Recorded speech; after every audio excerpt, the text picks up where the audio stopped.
El reposo eterno de los santos. Por Richard Baxter, 1615 a 1691. Capítulo 4. El carácter de las personas para las que está diseñado este reposo.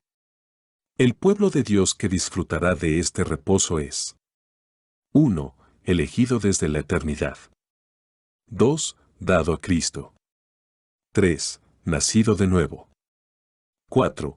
Profundamente convencidos de la maldad del pecado, su miseria por el pecado, la vanidad de la criatura y la suficiencia total de Cristo. 5. Su voluntad cambia proporcionalmente. 6. Se comprometen en un pacto con Cristo. 7. Perseveran en sus compromisos. El lector está invitado a examinarse a sí mismo por estas características del pueblo de Dios. Otro testimonio de las Escrituras, que este reposo será disfrutado por el pueblo de Dios, también que nadie sino ellos lo disfrutarán, y que les queda, y no se puede disfrutar hasta que vengan a otro mundo. El capítulo concluye mostrando que sus almas disfrutarán de este reposo mientras estén separadas de sus cuerpos. Mientras estaba en el monte, describiendo las excelencias del reposo de los santos, sentí que era bueno estar allí, y por lo tanto me detuve más, y si no hubiera una desproporción extrema entre mis concepciones y el tema, mucho más lo había estado.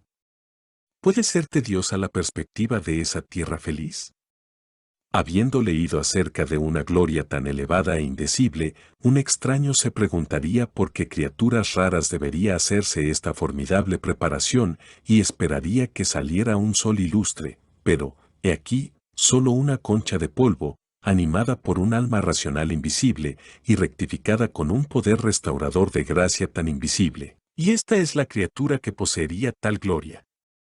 Pensarías que sería una pieza que lo merezca, o una que tenga un precio valioso, pero, mira, uno que no tiene nada y no puede merecer nada, sí, el que merece lo contrario, y, si pudiera, procedería en el que lo merece, pero, aprendido por el amor, es llevado al que es todo, y recibiéndole muy afectuosamente y apoyándose en él, recibe todo esto en él y por él. Más particularmente, las personas para quienes este reposo está diseñado son elegidas por Dios desde la eternidad, entregado a Cristo como su Redentor, nacido de nuevo, profundamente convencido de la maldad y la miseria de un estado pecaminoso, la vanidad de la criatura y la suficiencia total de Cristo, su voluntad se renueva, se comprometen con Cristo en un pacto, y perseveran en sus compromisos hasta el final. 1. Las personas para quienes está destinado este reposo, a quienes el texto llama el pueblo de Dios, son escogidos por Dios antes de la fundación del mundo, para que sean santos y sin mancha delante de Él en amor. Que son solo una parte de la humanidad es evidente en las Escrituras y en la experiencia. Ellos son el pequeño rebaño, al cual es el agrado de su Padre dar el reino. Son menos de lo que el mundo imagina, sin embargo, no tan pocos como piensan algunos espíritus abatidos, que sospechan que Dios no está dispuesto a ser su Dios, cuando saben que están dispuestos a ser su pueblo. 2. Estas personas fueron entregadas por Dios a su Hijo, para que Él las redimiera de su estado perdido y avanzaran a esta gloria. Dios ha dado todas las cosas a su Hijo, pero no como le ha dado a sus escogidos. Dios le ha dado potestad sobre toda carne, para que dé vida eterna a todos los que el Padre le ha dado. La diferencia la expresa claramente el apóstol, todo lo puso debajo de sus pies, y lo dio por cabeza de todas las cosas a la Iglesia. Y aunque Cristo es, en cierto sentido, un rescate por todos, sin embargo, no de esa manera especial como para su pueblo. 3. Una gran cualificación de estas personas es que han nacido de nuevo. Ser pueblo de Dios sin regeneración es tan imposible como ser hijos de hombres sin generación. Dado que nacemos enemigos de Dios, debemos ser sus hijos recién nacidos, o de lo contrario seguir siendo enemigos.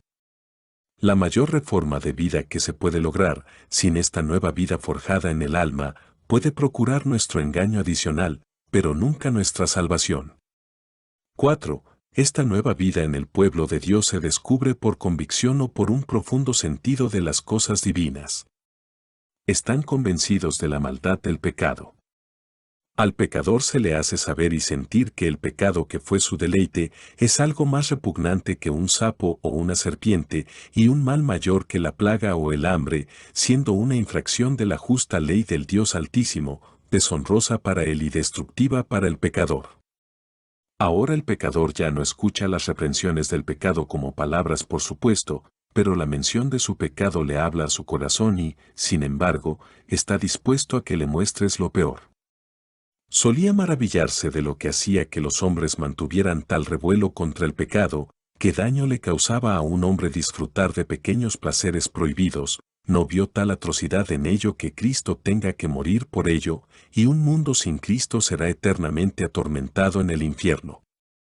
Ahora el caso está alterado, Dios ha abierto sus ojos para ver la indecible vileza del pecado. Están convencidos de su propia miseria a causa del pecado.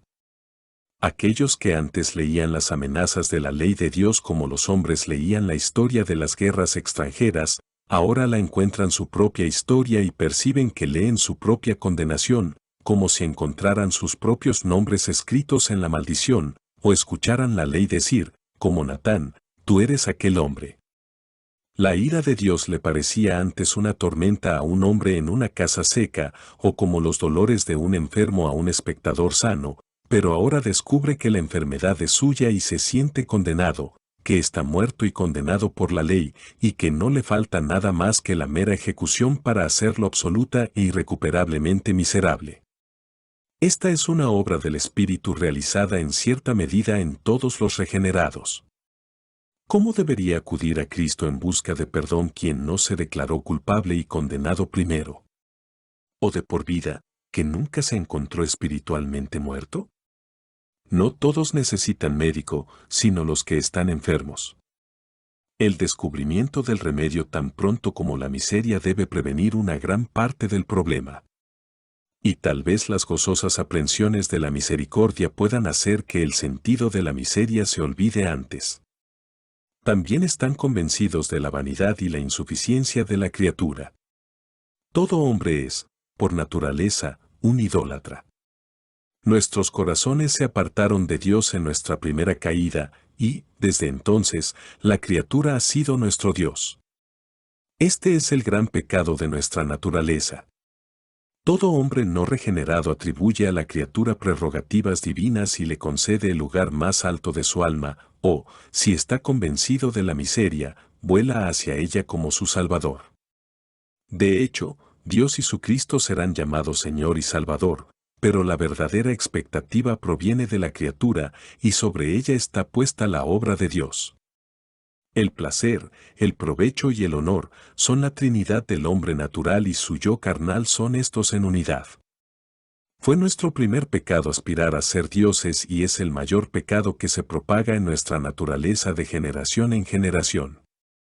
Cuando Dios debería guiarnos, nos guiamos a nosotros mismos, cuando Él debería ser nuestro soberano, nos gobernamos a nosotros mismos, las leyes que Él nos da, las criticamos y las corregiríamos y, si las hubiéramos hecho, las habríamos hecho de otra manera, cuando Él debería cuidar de nosotros, y debemos, o perecemos, nos cuidaremos a nosotros mismos. Cuando debamos depender de Él en la recepción diaria, preferimos tener nuestra parte en nuestras propias manos, cuando debemos someternos a su providencia, generalmente peleamos con y pensamos que podríamos disponer de una mejor disposición que la que Dios ha hecho. Cuando debemos estudiar y amar, confiar y honrar a Dios, estudiamos y amamos, confiamos y honramos nuestro ser carnal.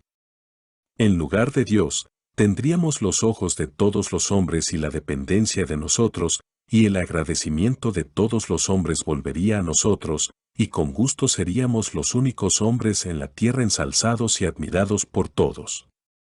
Por tanto, somos naturalmente nuestros propios ídolos.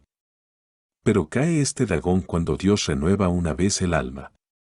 Es el propósito principal de esa gran obra, traer el corazón de regreso a Dios mismo. Convence al pecador de que la criatura no puede ser su Dios, para hacerlo feliz, ni su Cristo, para rescatarlo de su miseria y devolverlo a Dios, que es su felicidad. Dios hace esto no solo por su palabra, sino también por su providencia. Esta es la razón por la que la aflicción concurre con tanta frecuencia a la obra de conversión. Los argumentos que hablan a los rápidos forzarán una audiencia cuando se desprecian las palabras más poderosas. Si un pecador hizo de su crédito su Dios, y Dios lo arrojó a la desgracia más baja, o lo llevó a quien idolatraba sus riquezas, a una condición en la que no puede ayudarlo o hacer que se levante y vuele, ¿qué ayuda es? Aquí a esta obra de convicción. Si un hombre complació a su Dios, cualquier cosa que pudiera desear un ojo errante, un oído curioso, un apetito codicioso o un corazón lujurioso, y Dios se los quitara o los convirtiera en miel y ajenjo, que ayuda para la convicción. Cuando Dios arroja a un hombre a una enfermedad que languidece, e inflige heridas en su corazón, y revuelve contra él su propia conciencia, y entonces, por así decirlo, le dice, prueba si tu crédito, tus riquezas o tus placeres pueden ayudarte. ¿Pueden curar tu conciencia herida? ¿Pueden ahora sostener tu tabernáculo tambaleante? ¿Pueden mantener el alma de tu partida en tu cuerpo, o te salvará de mi ira eterna, o redimirás tu alma de las llamas eternas? Clama a ellos, y mira ahora si estos serán para ti en lugar de Dios y Cristo. Oh, ¿cómo funciona esto ahora con el pecador? El sentido reconoce la verdad, e incluso la carne está convencida de la vanidad de la criatura, y nuestro mismo engañador está desengañado. Asimismo, el pueblo de Dios está convencido de la absoluta necesidad, la plena suficiencia y la perfecta excelencia de Jesucristo, como un hombre hambriento está convencido de la necesidad del alimento, o un hombre que ha escuchado o leído su sentencia de condena, de la absoluta necesidad del perdón, o un hombre que yace en la cárcel por una deuda, de su necesidad de una fianza para saldarla. Ahora el pecador siente una carga insoportable sobre él, y ve que nadie más que Cristo puede quitárselo, percibe que la ley lo proclama rebelde, y nadie más que Cristo puede hacer las paces. Él es como un hombre perseguido por un león, que perecería si no encuentra un santuario presente. Ahora se encuentra en este dilema, o debe tener a Cristo para justificarlo, o ser condenado eternamente, tener a Cristo para salvarlo, o arder en el infierno para siempre, ten a Cristo para traerlo a Dios, o serás excluido de su presencia para siempre. Y no es de extrañar que grite como mártir, nadie más que Cristo, nadie más que Cristo. No el oro, sino el pan, saciará al hambriento, ni nada más que el perdón consolará a los condenados. Todas las cosas se cuentan ahora, excepto estiércol, para que pueda ganar a Cristo, y lo que era ganancia, cuenta como pérdida para Cristo. Así como el pecador ve su miseria y la incapacidad de sí mismo y de todas las cosas para aliviarlo, así percibe que no hay misericordia salvadora de Cristo. Él ve que aunque la criatura no puede, y él mismo no puede, sin embargo, Cristo puede ayudarlo.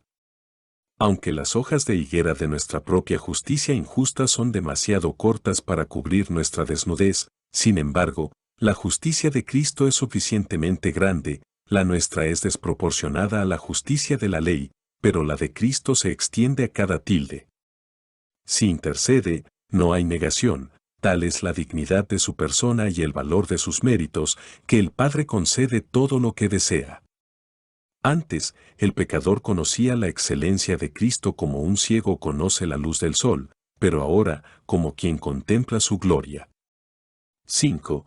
Después de esta profunda convicción, la voluntad manifiesta también su cambio. Como, por ejemplo, el pecado que el entendimiento pronuncia mal, la voluntad se aparta con aborrecimiento. No es que se cambie el apetito sensitivo, o que se haga de alguna manera aborrecer su objeto, pero cuando prevalece contra la razón y nos lleva a pecar contra Dios, en lugar de que la Escritura sea la regla, y la razón el amo y el sentido del siervo, este desorden y maldad la voluntad aborrece.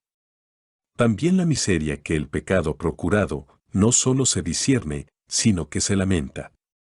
Es imposible que el alma mire ahora su transgresión contra Dios o, sin embargo, su propia calamidad provocada por él mismo, sin alguna contrición.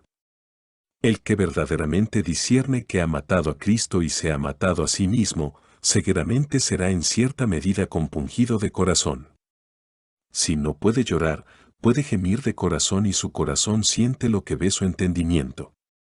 Se renuncia a la criatura como vanidad, y se la saca del corazón con desdén, no es que sea subestimada ni condenada su uso, pero su abuso idólatra y su usurpación injusta.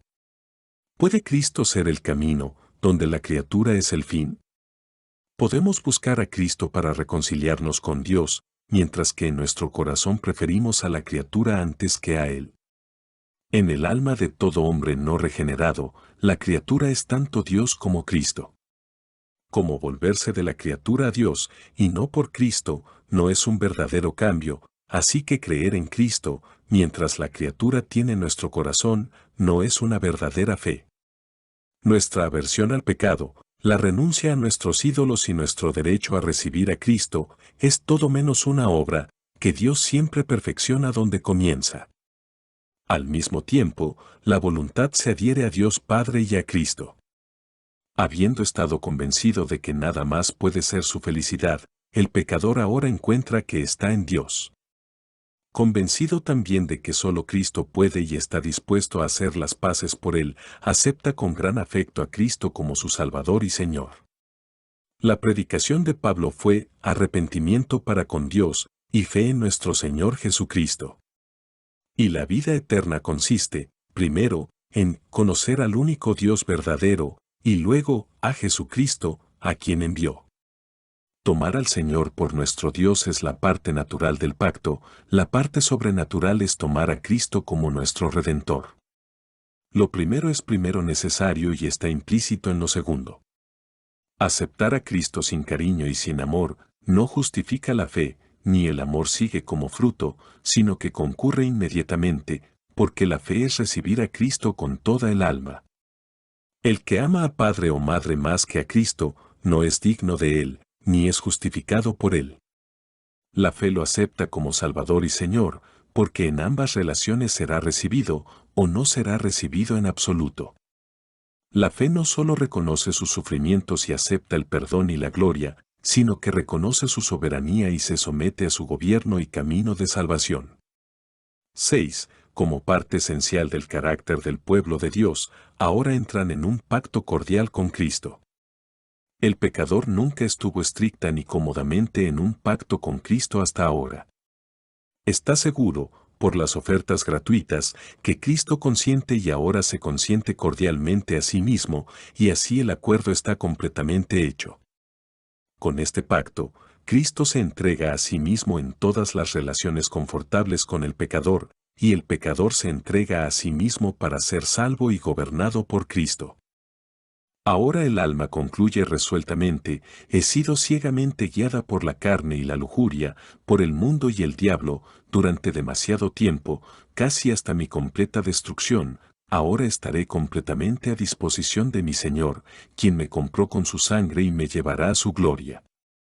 7. Añado, que el pueblo de Dios persevera en este pacto hasta el final. Aunque el creyente puede ser tentado, nunca niega a su Señor, ni renuncia a su lealtad, ni se arrepiente de su pacto, tampoco se puede decir con propiedad que rompa ese pacto, mientras continúe esa fe, que es la condición de ese pacto.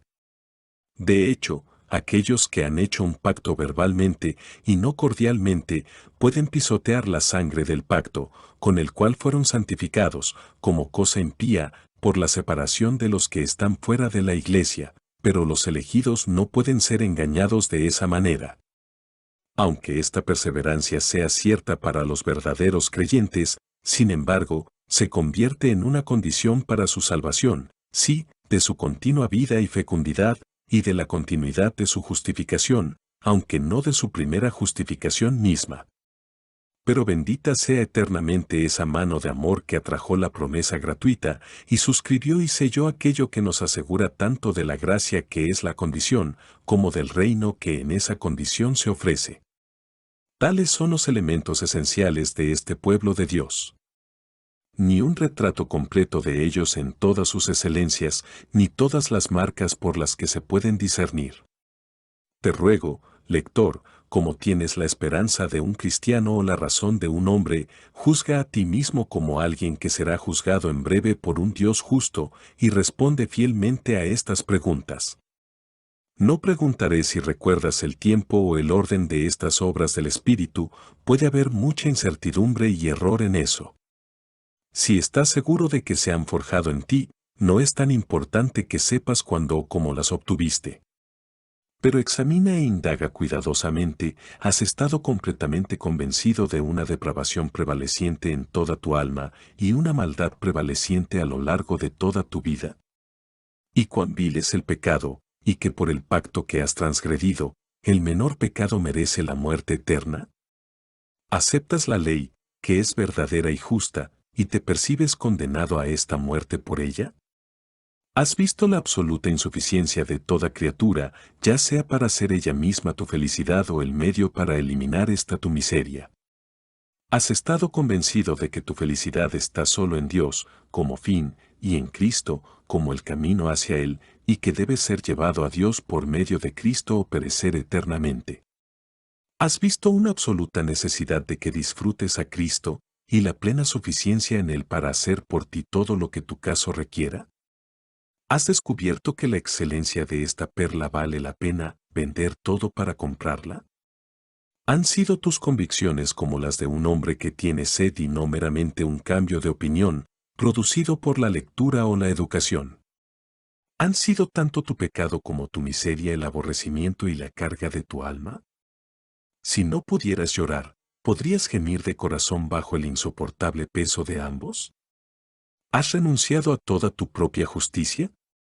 ¿Has apartado tus ídolos de tu corazón, de modo que la criatura ya no tiene soberanía, sino que ahora es sierva de Dios y de Cristo?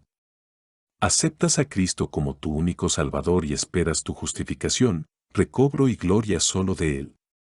¿Son sus leyes los comandantes más poderosos de tu vida y tu alma? Por lo general prevalecen contra los mandamientos de la carne y contra el mayor interés de tu crédito, beneficio, placer o vida. ¿Tiene Cristo el lugar más alto en tu corazón y en tus afectos, de modo que, aunque no puedas amarlo como lo harías, nada más sea amado tanto? ¿Has hecho, con este fin, un pacto sincero con Él y te entregaste a Él? Es tu mayor cuidado y esfuerzo que seas hallado fiel en este pacto y, aunque caigas en pecado, no renuncies a tu trato, ni cambies a tu Señor, ni te entregues a ningún otro gobierno, por todo el mundo. Si este es realmente tu caso, eres uno del pueblo de Dios en mi texto y tan seguro como la promesa de Dios es verdadera, este bendito reposo permanece para ti. Solo mira que permaneces en Cristo y persevera hasta el fin, porque, si alguno retrocede, su alma no se complacerá en él. Pero si no se encuentra tal obra dentro de ti, independientemente de lo que piense tu corazón engañado o de cuán fuertes sean tus falsas esperanzas, encontrarás a tu costa, a menos que una conversión completa lo impida, que el reposo de los santos no te pertenece. Ojalá fueras sabio, que entendieras esto, que consideraras tu último fin, para que, sin embargo, mientras tu alma esté en tu cuerpo, y el precio esté en tu mano, y la oportunidad y la esperanza delante de ti, tus oídos estén abiertos y tu corazón ceda a las persuasiones de Dios, para que puedas descansar entre su pueblo, y disfrutar de la herencia de los santos en luz. Que este reposo será disfrutado por el pueblo de Dios, es una verdad que la Escritura, si se necesita más su testimonio, afirma claramente en una variedad de formas, como, por ejemplo, que están predestinados a esto, y esto para ellos. Dios no se avergüenza de ser llamado el Dios de ellos, porque les ha preparado una ciudad. Se denominan vasos de misericordia, preparados de antemano para gloria. En Cristo obtuvieron herencia, siendo predestinados según el propósito de aquel que obra todas las cosas según el consejo de su propia voluntad. Y a los que predestinó, a estos también glorificó. ¿Quién puede privar a su pueblo de ese reposo que está diseñado para ellos por el propósito eterno de Dios? La Escritura nos dice que son redimidos para este reposo. Por la sangre de Jesús, tenemos confianza para entrar en el lugar santísimo, si esa entrada significa aquí por fe y oración, o por posesión total de aquí en adelante. Por lo tanto, los santos en el cielo cantan un cántico nuevo a aquel que los redimió para Dios con su sangre, de todo linaje y lengua y pueblo y nación, y los hizo reyes y sacerdotes para Dios. Oh Cristo, entonces, debe perder su sangre y sus sufrimientos, y nunca ver el fruto de la aflicción de su alma, o de lo contrario, queda un reposo para el pueblo de Dios. En las Escrituras se les promete este reposo. Como el firmamento con estrellas, así están las páginas sagradas adornadas con estos compromisos divinos. Cristo dice, no temáis, manada pequeña, porque a vuestro Padre le place daros el reino. Os asigno un reino, como mi Padre me lo ha designado a mí, para que comáis y bebáis a mi mesa en mi reino. Todos los medios de la gracia, las operaciones del Espíritu sobre el alma y las acciones bondadosas de los santos, todo mandamiento de arrepentirse y creer, ayunar y orar, llamar y buscar, esforzarse y trabajar, correr y luchar, probar. Que queda un reposo para el pueblo de Dios. El Espíritu nunca encendería en nosotros deseos tan fuertes de alcanzar el cielo, tal amor por Jesucristo, si no recibiéramos lo que deseamos y amamos. El que guía nuestros pies por el camino de la paz, indudablemente nos llevará al fin de la paz. ¿Cuán cerca están los medios y el fin unidos? El reino de los cielos sufre violencia, y los violentos lo arrebatan. Los que siguen a Cristo en la regeneración, se sentarán sobre tronos de gloria. Las Escrituras nos aseguran que los santos tienen los comienzos, los anticipos, las ganancias y los sellos de este reposo aquí. Aunque no han visto a Cristo, pero amándolo y creyendo en Él, se regocijan con un gozo inefable y lleno de gloria, recibiendo el fin de su fe, incluso la salvación de sus almas. Ellos se regocijan en la esperanza de la gloria de Dios. Y Dios los sellará con el Espíritu Santo de la promesa, que es las arras de su herencia, y negará la posesión total. La Escritura también menciona, por nombre, a los que han entrado en este reposo, como Enoc, Abraham, Lázaro y el ladrón que fue crucificado con Cristo. Y si hay un reposo para estos, seguramente hay un reposo para todos los creyentes. Pero es en vano reunir las pruebas de las Escrituras, ya que es el final de las Escrituras ser una guía que nos lleve a este estado bendito, y ser el estatuto y la concesión por la cual tenemos todo nuestro título sobre ella. La Escritura no solo prueba que este reposo permanece para el pueblo de Dios, sino que también permanece para nadie más que para ellos, para que el resto del mundo no participe en él. Sin santidad nadie verá al Señor. A menos que un hombre nazca de nuevo, no puede ver el reino de Dios. El que no cree en el Hijo, no verá la vida, pero la ira de Dios permanece sobre él. Ningún fornicario, ni inmundo, ni avaro, que es idólatra, tiene herencia en el reino de Cristo y de Dios. Los impíos serán trasladados al infierno, y todas las naciones que se olvidan de Dios. Serán condenados todos los que no creen en la verdad, sino que se complacen en la injusticia. El Señor Jesús vendrá en llama de fuego, tomando venganza de los que no conocen a Dios, y que no obedecen el Evangelio de nuestro Señor Jesucristo, quien será castigado con perdición eterna de la presencia del Señor y de la gloria de su poder. Si los impíos hubieran regresado antes de que su vida expirara y hubieran estado dispuestos de todo corazón a aceptar a Cristo como su Salvador y Rey, y ser salvados por Él a su manera y en sus términos más razonables, podrían haber sido salvos. Dios les ofreció gratuitamente la vida y ellos no la aceptaron. Los placeres de la carne les parecían más deseables que la gloria de los santos. Satanás les ofreció uno, y Dios les ofreció el otro, y tuvieron libertad para elegir lo que quisieran, y eligieron los placeres del pecado por un tiempo, antes del reposo eterno con Cristo. ¿Y no es justo que se les niegue lo que no aceptarían? Cuando Dios los presionó tan fervientemente y los persuadió de manera tan importuna para que entraran, y sin embargo no quisieron, ¿dónde deberían estar sino entre los perros de afuera? Aunque el hombre sea tan inicuo que no cederá hasta que el gran poder de la gracia prevalezca en él, podemos decir con certeza que puede ser salvo, si así lo desea, en los términos de Dios. Su incapacidad de ser moral y de mentir deliberadamente con maldad, no es más excusa para el que para un adúltero que no puede amar a su propia esposa, o para una persona maliciosa que no puede sino odiar a su propio hermano, ¿no es así, el peor, y mereciendo tanto el castigo más doloroso? Los pecadores echarán toda la culpa a su propia voluntad en el infierno para siempre. El infierno es un tormento racional de la conciencia, según la naturaleza del sujeto racional. Si los pecadores pudieran decir, pero fue culpa de Dios, y no nuestra, aquietaría sus conciencias y aliviaría sus tormentos, y convertiría el infierno para ellos en un infierno. Pero recordar su obstinación alimentará el fuego y hará que el gusano de la conciencia no muera nunca. Es la voluntad de Dios que este reposo permanezca todavía para su pueblo, y no se disfrute hasta que venga a otro mundo. ¿Quién debería deshacerse de las criaturas sino el que las hizo? También puedes preguntar por qué no tenemos primavera y cosecha sin invierno.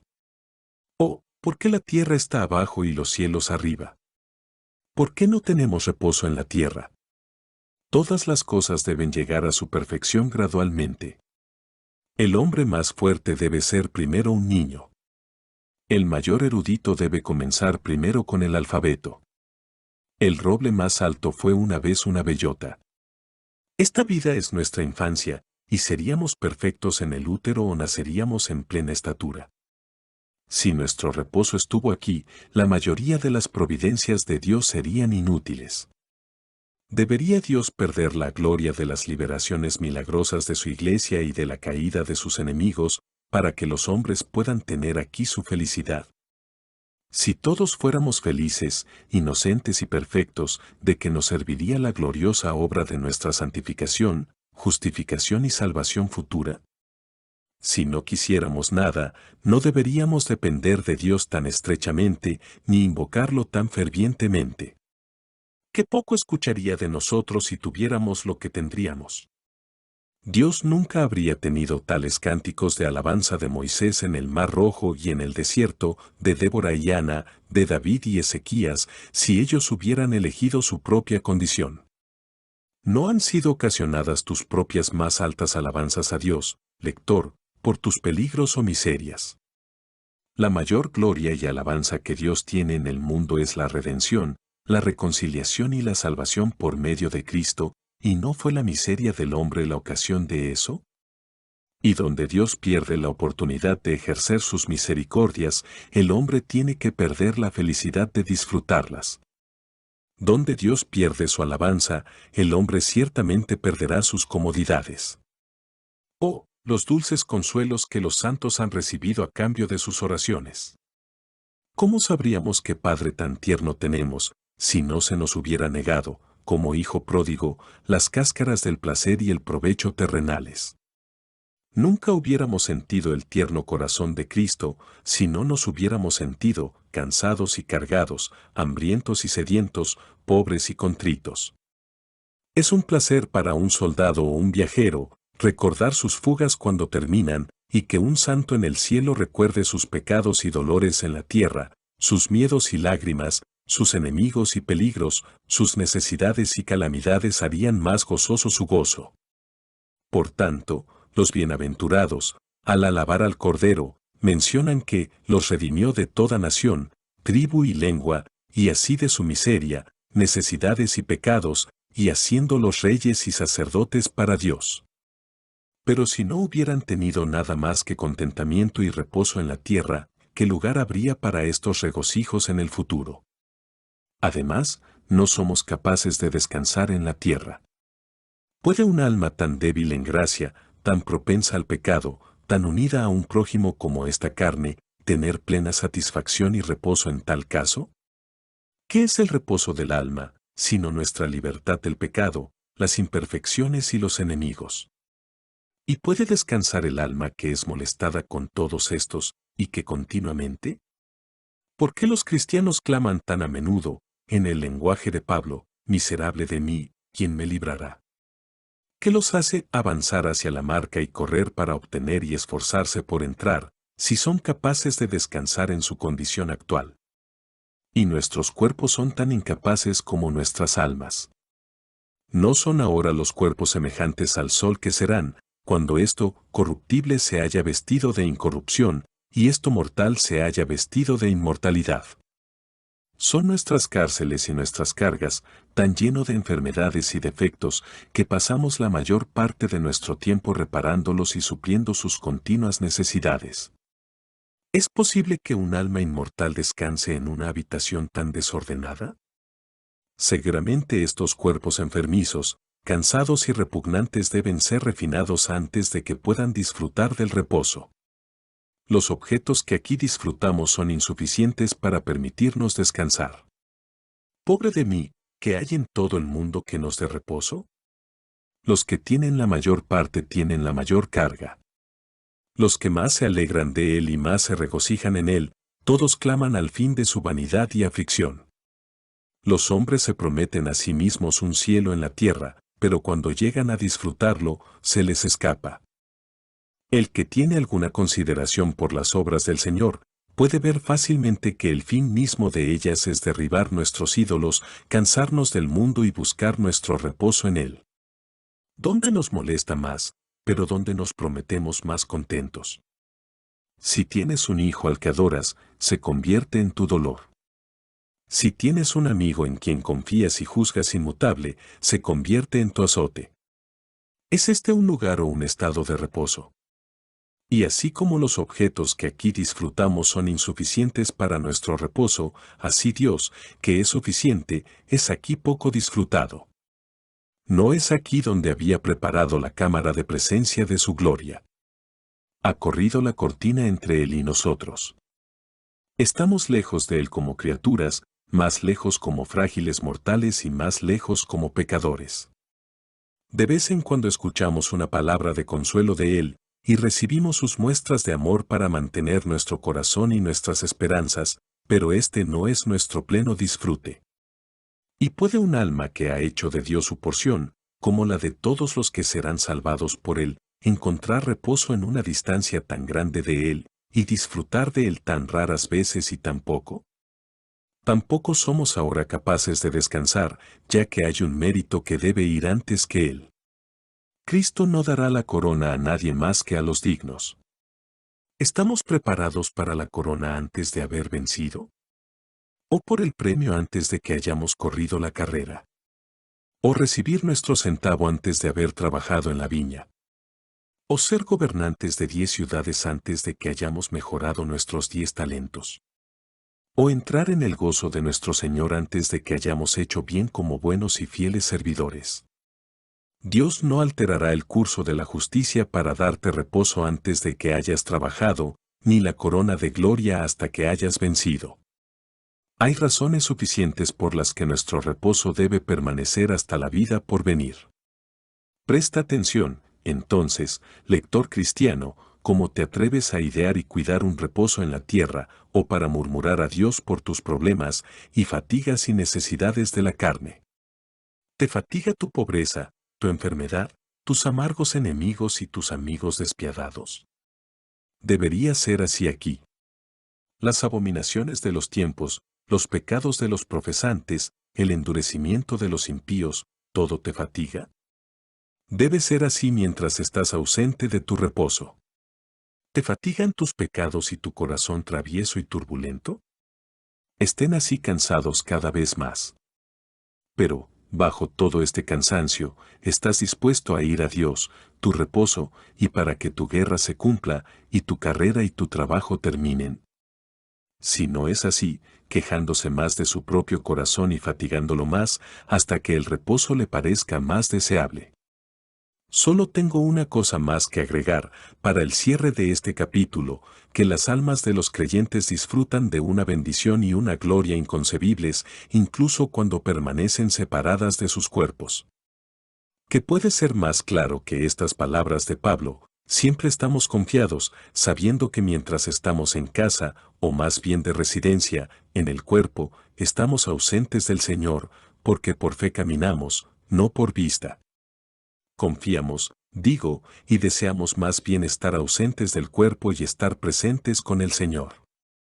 O estos, estando puesto en estrecho, teniendo deseo de partir y estar con Cristo, lo cual es mucho mejor. Si Pablo no había esperado disfrutar de Cristo hasta la resurrección, ¿por qué tendría que estar en estrecho o desear partir? No debería haberse mostrado reacio a partir por los mismos motivos, porque mientras estuvo en la carne disfrutó de algo de Cristo. Muy claras son las palabras de Cristo al ladrón: hoy estarás conmigo en el paraíso. En la parábola de Daibs y Lázaro, parece poco probable que Cristo intimara de manera tan evidente y supusiera la felicidad o la miseria del alma en el presente después de la muerte, si no existiera tal cosa. El argumento de nuestro Señor a favor de la resurrección supone que, no siendo Dios Dios de muertos, sino de vivos, por lo tanto, Abraham, Isaac y Jacob vivían entonces en el alma. Si la bienaventuranza de los muertos que mueren en el Señor fuera solo en el reposo en el sepulcro, entonces una bestia o una piedra serían igualmente bienaventuradas. No, evidentemente era una maldición y no una bendición. ¿No fue la vida una gran misericordia? ¿No fue una misericordia mayor servir a Dios y hacer el bien, para disfrutar de todas las comodidades de la vida, la comunión de los santos, el consuelo de las ordenanzas y mucho de Cristo en todo, que yacer pudriéndose en la tumba? Por lo tanto, se promete más bienaventuranza. ¿De qué otra manera se dice, hemos llegado al espíritu de hombres justos perfeccionados? Seguramente, en la resurrección, el cuerpo se perfeccionará tanto como el espíritu. Las Escrituras nos dicen que Enoc y Elías ya han sido traspuestos. ¿Y pensaremos que solo poseen esa gloria? ¿No vieron Pedro, Santiago y Juan también a Moisés con Cristo en el monte? Sin embargo, la Escritura dice que Moisés murió. ¿Y es probable que Cristo engañara sus sentidos mostrándoles a Moisés, si no participaba de esa gloria hasta la resurrección? ¿Y no es el de Esteban tan claro como podemos desear? Señor Jesús, recibe mi espíritu. Ciertamente, si el Señor lo recibe, no estará dormido, ni muerto, ni aniquilado, pero es donde está, y contempla su gloria. La del sabio es de la misma importancia: el espíritu volverá a Dios que lo dio. ¿Por qué se dice que tenemos vida eterna, y que conocer a Dios es la vida eterna, y que un creyente sobre el Hijo tiene vida eterna? ¿O cómo está el reino de Dios dentro de nosotros? Si hay una interrupción de nuestra vida tan grande como hasta la resurrección, esto no es vida eterna, ni reino eterno. Se habla de las ciudades de Sodoma y Gomorra como sufriendo la venganza del fuego eterno. Y si los impíos ya sufren el fuego eterno, entonces sin duda los piadosos disfrutan de la bienaventuranza eterna. Cuando Juan vio sus relaciones gloriosas, se dice que está en el Espíritu y que es llevado por el Espíritu. Y cuando Pablo fue arrebatado hasta el tercer cielo, no supo si en el cuerpo o fuera del cuerpo. Esto implica que los espíritus son capaces de hacer estas cosas gloriosas sin la ayuda de sus cuerpos. Lo mismo se da a entender cuando Juan dice: vi debajo del altar las almas de los que habían sido muertos por causa de la palabra de Dios. Cuando Cristo dice: no temáis a los que matan el cuerpo, pero no pueden matar el alma, no implica claramente que cuando los malvados han matado nuestros cuerpos, es decir, han separado las almas de ellos, las almas siguen vivas. El alma de Cristo estaba viva cuando su cuerpo estaba muerto y, por lo tanto, también lo estará el nuestro. Esto se manifiesta en sus palabras al ladrón: hoy estarás conmigo en el paraíso, y también por su voz en la cruz: Padre, en tus manos encomiendo mi espíritu. Si los espíritus de los que fueron desobedientes en los días de Noé estuvieran en la cárcel, es decir, en un estado de vida y sufrimiento, entonces, ciertamente, los espíritus separados de los justos se encuentran en una condición opuesta de felicidad. Por lo tanto, las almas fieles apenas dejarán sus prisiones de carne, pero los ángeles serán su convoy. Cristo y todos los espíritus perfeccionados de los justos serán sus compañeros, el cielo será su residencia y Dios su felicidad. Cuando mueran tales personas, pueden decir con valentía y fe, como Esteban, Señor Jesús, recibe mi espíritu y encomiéndalo, como lo hizo Cristo, en las manos de un Padre.